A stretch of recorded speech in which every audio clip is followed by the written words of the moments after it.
we now start module 2 of chapter 1. The title is stereographic projection. In this module, we first discuss Euler's formula. Then we will find the nth root of unity and show that these roots represent n vertices of a regular polygon of n sides inscribed in a circle having center at origin and radius 1. Then we introduce a symbol infinity called point at infinity in the complex plane. The inclusion of this symbol together with complex plane C results extended complex plane. After that, we establish a 1-1 mapping from the extended complex plane to the unit sphere called Riemann sphere, and the mapping is called stereographic projection. At last, we will provide some example relevant to this module. So, we first discuss Euler's formula. By assuming that the infinite series expansion of e to the power x, that is equal to 1 plus x square by factorial 2 plus x cube by factorial 3 plus etc. of elementary calculus holds when x equal to I theta, we can arrive at e to the power I theta is equal to 1 plus I theta whole square by factorial 2 plus I theta whole cube by factorial 3 plus etc. and that is equal to 1 minus theta square by factorial 2 plus theta 4 by factorial 4 minus etc. plus I into theta minus theta cube by factorial 3 plus theta 5 by factorial 5 minus etc. That is, we write e to the power I theta is equal to cos theta plus I sin theta, and this formula is called Euler's formula. So, now we can define e to the power z as equal to e to the power x plus iy equal to e to the power x into e to the power iy, and that is, we write e to the power x into cos y plus I sin y. Now we discuss nth root of unity. The solutions of the equation z to the power n equal to 1, where n is a positive integer, are called the nth root of unity and are given by z to the power n equal to 1, that is equal to cos 0 plus I sin 0, that is equal to cos 2k pi plus I sin 2k pi. So, using De Moivre's theorem, we can write z equal to cos 2k pi by n plus I sin 2k pi by n, that is equal to e to the power 2k pi I by n, where k is 0, 1, 2 up to n minus 1. If we assume that omega equal to cos 2 pi by n plus I sin 2 pi by n, that is equal to e to the power 2 pi I by n, the n roots are 1 omega, omega square up to omega n minus 1. Therefore, geometrically they represent the n vertices of a regular polygon of n sides inscribed in a circle of radius 1 having center at the origin. The circle has the equation mod z equal to 1 and is often called the unit circle. So, now we introduce a symbol infinity called point at infinity. The linear transformation z to w where W is equal to Fz and Fz equal to lambda z plus mu, where lambda is non-zero constant and mu is any constant, is a 1-1 mapping of the finite complex plane onto itself. But this is not true for the case of inversion map, that is for z tends to W, where W equal to 1 by z. If we write in polar form, we have z equal to r e to the power I theta and omega equal to rho e to the power I phi, where rho equal to 1 by r. Therefore, we see that the points close to the origin in the z plane, that is r is near to 0, are mapped onto points far away from the origin in the W plane. All the points inside a disk of small radius epsilon in the z plane are mapped onto points outside a disk of large radius 1 by epsilon in the W plane. As epsilon tends to 0, the disk in the z plane shrinks to the origin and there is no image of z equal to 0 in the W plane. Similarly, as the point z moves further and further away from the origin, its image in the W plane moves closer and closer to the origin in the W plane. But there is no point in the z plane which can be assigned W equal to 0 as the image under this inversion.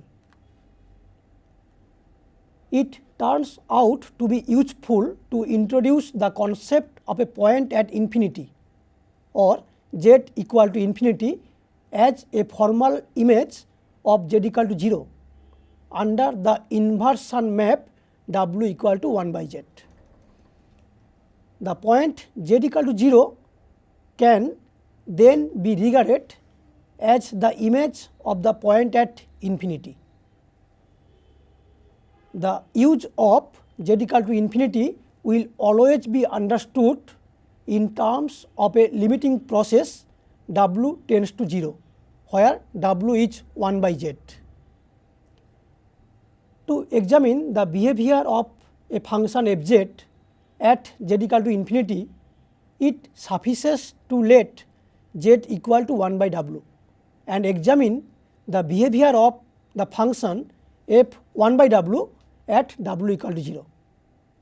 As for example, we say that the function fz equal to 2z minus 1 by z minus 3 tends to 2 as z tends to infinity, because f of 1 by W is equal to 2 minus W by 1 minus 3 by W, and which tends to 2 at W tends to 0. Now we introduce extended complex plane. By the extended complex number system, we shall mean the complex plane C together with a symbol infinity which satisfies the following properties.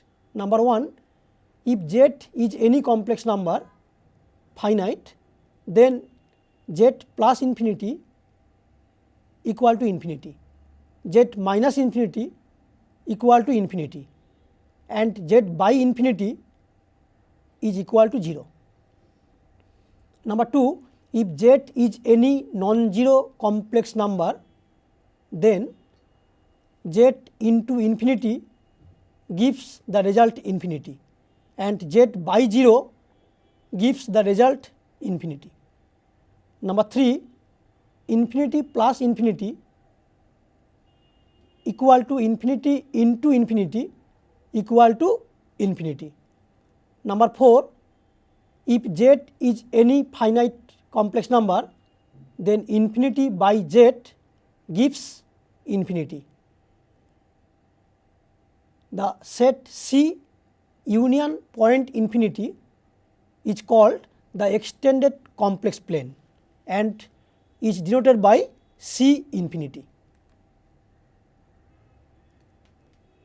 The nature of Argand plane at the point at infinity is made much clear by the use of Riemann spherical representation of complex numbers, which depends on stereographic projection. Now we discuss Riemann spherical representation of complex numbers. It is nothing but a mapping from the extended complex plane onto the unit sphere. The sphere is the tangent to the plane at z equal to 0. The sphere is called Riemann sphere and the mapping is called stereographic projection. After that, we will provide an example in support of stereographic projection. So, we now discuss stereographic projection. We consider the Argand plane C and a unit sphere S cap tangent to C at z equal to 0. The diameter Ns is perpendicular to C and we call the points N as north pole and S as south pole of S cap respectively. Now we establish a 1:1 correspondence between the points on the sphere and the points on the plane. To each point capital A in the plane, there corresponds a unique point A dashed on the sphere. The point A dashed is the point where the line joining A to the north pole N intersects the sphere. Conversely, corresponding to each point A dashed on the sphere except the north pole, there exists a unique point A in the plane.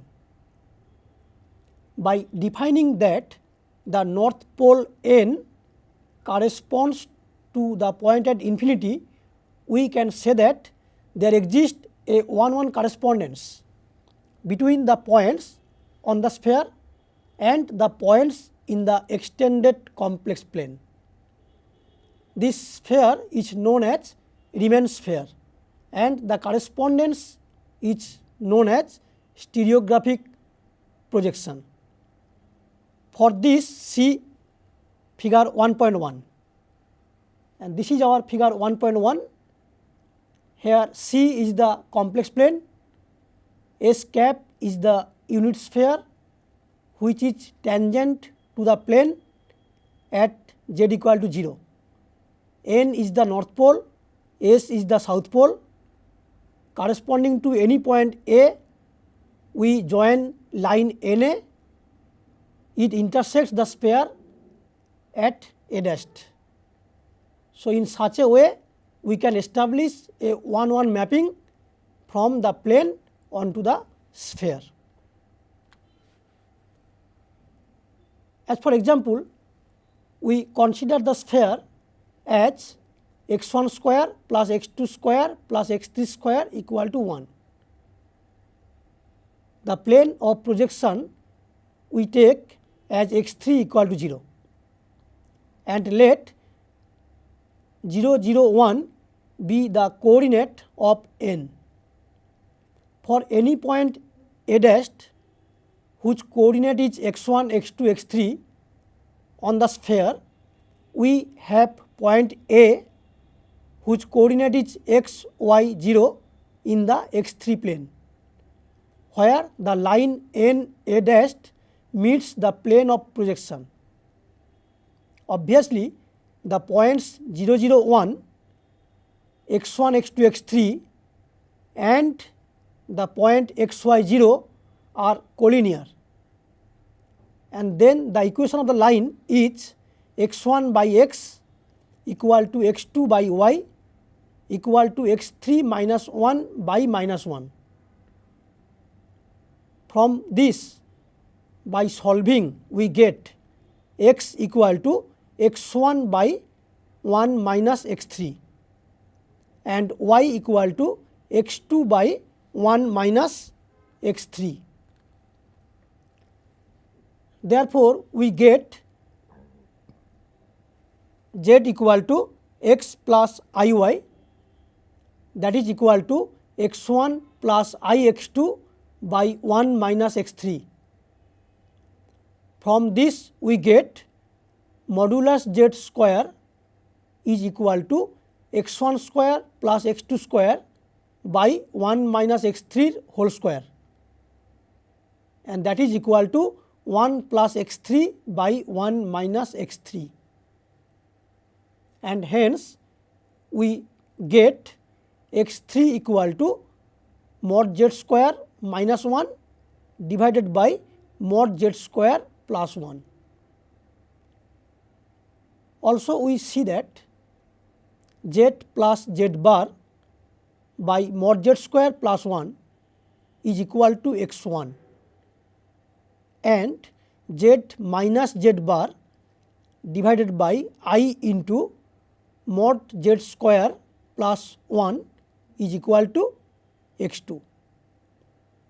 In this way, we can establish an 1:1 correspondence between the points in the extended complex plane and the points on the sphere.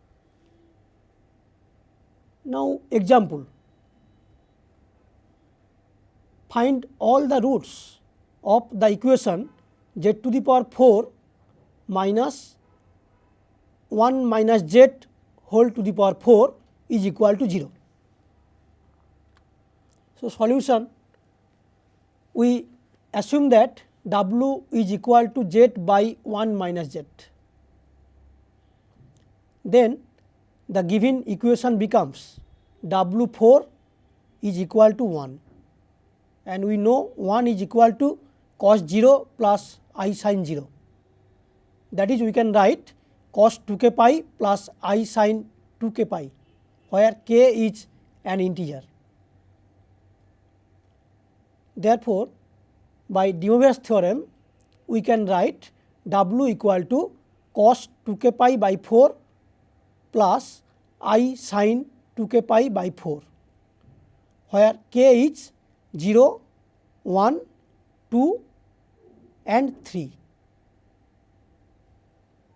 Again, from w equal to z by 1 minus z, we get z equal to w by w plus 1, and therefore, z is equal to cos 2k pi by 4 plus I sin 2k pi by 4 divided by cos 2k pi by 4 plus I sin 2k pi by 4 plus 1, that is equal to e to the power 2k pi I by 4 by e to the power 2k pi I by 4 plus 1. Now, putting k equal to 0, 1, 2 and 3, we obtain all the 4 roots of the given equation. Another example: find all the values of z for which z to the power 5 equal to 32 and locate these values in the Argand plane.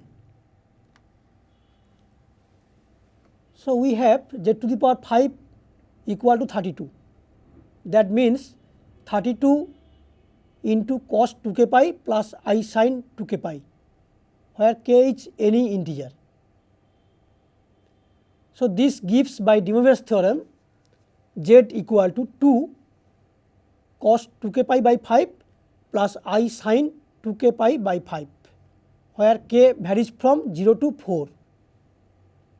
So, if we put k equal to 0, then we obtain z equal to z1, that is equal to twice cos 0 plus I sin 0, and that is equal to 2. If we put k equal to 1, then we obtain z equal to z2, that is equal to twice cos 2 pi by 5 plus I sin 2 pi by 5. Putting k equal to 2, we obtain z equal to z3 equal to twice cos 4 pi by 5 plus I sin 4 pi by 5. If k is equal to 3, then we get z equal to z4, that is equal to twice cos 6 pi by 5 plus I sin 6 pi by 5. If k equal to 4, then we obtain z equal to z5, and that is equal to twice cos 8 pi by 5 plus I sin 8 pi by 5. So, these are the only roots of the given equation. The values of z are indicated in the next figure. Note that they are equally spaced along the circumference of a circle having center at origin and radius 2. Another way of saying that the roots are represented by the vertices of a regular polygon. So, this is the figure. Here you see z1 lies on real axis and z2, the amplitude of z2 is 2 pi by 5, amplitude of z3 is 4 pi by 5, amplitude of z4 is 6 pi by 5, and of z5 is 8 pi by 5. So, from this we can say that they are equally spaced and they represent a vertices of a regular polygon inscribed in a circle having center origin and radius 2. So, now we start another example. Find all the roots of minus 8 root 3 I whole 1 by 4 and exhibit them geometrically. So, here minus 8 root 3 I whole 1 by 4, we can write this as 16 into cos 2k pi plus 4 pi by 3 plus I sin 2k pi plus 4 pi by 3 whole 1 by 4. That is, we write 2 into cos 2k pi plus 4 pi by 3 by 4 plus I sin 2k pi plus 4 pi by 3 by 4, where k varies from 0 to 3. Therefore, putting the values of k, that is 0, 1, 2 and 3, we can get 4 roots which are z1 equal to twice cos pi by 3 plus I sin pi by 3, z2 equal to twice cos 5 pi by 6 plus I sin 5 pi by 6, z3 equal to twice cos 4 pi by 3 plus I sin 4 pi by 3, and putting k equal to 3, we get another root z4 equal to twice cos pi by 6 minus I sin pi by 6. That is, the roots are 1 plus I root 3 minus root 3 plus I minus 1 minus I root 3 and root 3 minus I. Clearly, the roots lie at the vertices of a square inscribed in a circle of radius 2, center at the origin. Also, they are equally spaced with difference of angle as pi by 2. So, this is our figure. You note that z1, the argument of z1 is pi by 3, argument of Z2 is 5 pi by 6, argument of Z3 is 4 pi by 3, and argument of Z4 is 11 pi by 6. So, clearly the difference of angles is pi by 2, and Z1, Z2, Z3, Z4 represents the vertices of a square inscribed in a circle having center at origin and radius 2. So, next example, establish the relation n by 2 to the power n minus 1 is equal to product k equal to 1 to n minus 1 sin k pi by n, where n greater or equal to 2 is an integer. So, suppose that 1, row 2 up to row n minus 1 be the n roots of unity, where row k equal to e to the power 2k pi I by n, and k varies from 1 to up to n minus 1. Then we can write z to the power n minus 1 as equal to z minus 1 z minus row 1 into z minus row 2 up to z minus row n. So, dividing both sides by z minus 1, we get z to the power n minus 1 by z minus 1 equal to z minus row 1 into z minus row 2 into up to z minus row n.